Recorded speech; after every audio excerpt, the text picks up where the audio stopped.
Kenyans have witnessed, or rather been informed, of the abduction and being driven at night to Mombasa of the controller of budget, Madam Margaret Nyakango.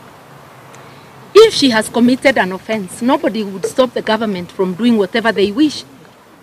Why abduct her? You know, it's an abduction style because you are taken away from your family, from a husband, told you are being taken to the headquarters in Nairobi and you'll be released, driven all the way to Mombasa with strange people, with nobody who can help her in sight. That no legitimate government treats its citizens that way. Yes. Yes. And this is not the only time the justice system has been weaponized. We have seen serious criminal and economic crimes concerning government functionaries being withdrawn, and those people sanitized and appointed to government, while we have seen the persecution of people who are not in favor with KK. Our call is to the officers who are working in the public service and including state officers. Be loyal to the Constitution, be loyal to the people of Kenya, not to the appointing authority. Yes. Any appointing authority is exercising delegated powers on behalf of Kenyans. Your loyalty must remain to Kenyans. We wish to finally say this. Wish our fellow Kenyans blessed holidays. We are avoiding to use the word happy because we know there are many who are struggling to put food on the table. There are some without shelter. There are some not knowing what to do or where to go. We call on all of us in our spirit of sharing, because Wakenya ni watu wakarimu. Let us practice sharing to the extent it is possible during this holiday season. And let us always remember, residual powers are granted by the Constitution, sovereign powers to the people of Kenya. Yes.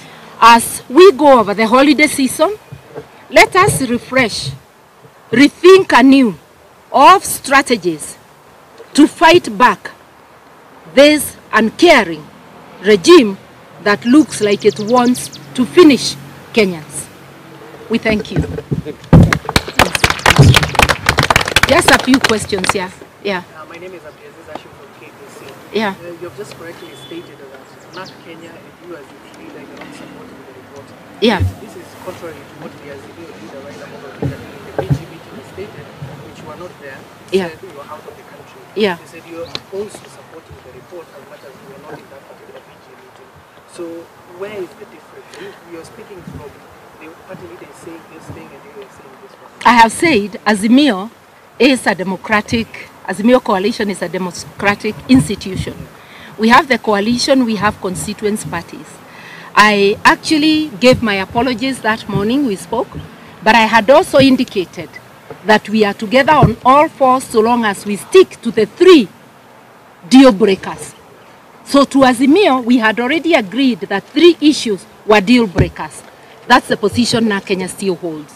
And when I hear my esteemed leader, whom I respect, talking to the public, we are not very far from each other. Yeah. He said the report is imperfect and unfinished, but he had supported it. We will not debate over semantics. The stand of NARC Kenya, total rejection.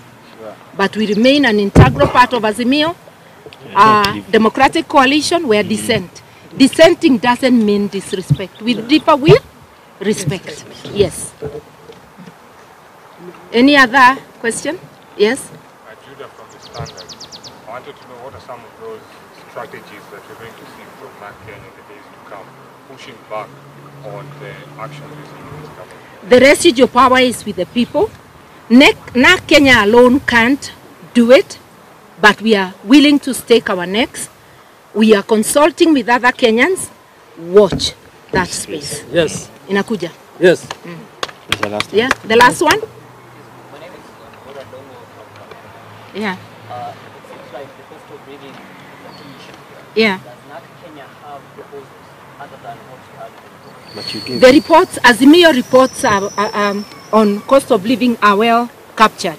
And even in the statement today, we are saying the starting point would be reduce the fuel tax to where it was 8. That would have a ripple effect. Scrap the housing tax, which is but a slush fund. Even before we go to food subsidies. This country, this is not the first time Kenyans have been faced with hardship, although it is the worst, because we have an uncaring regime.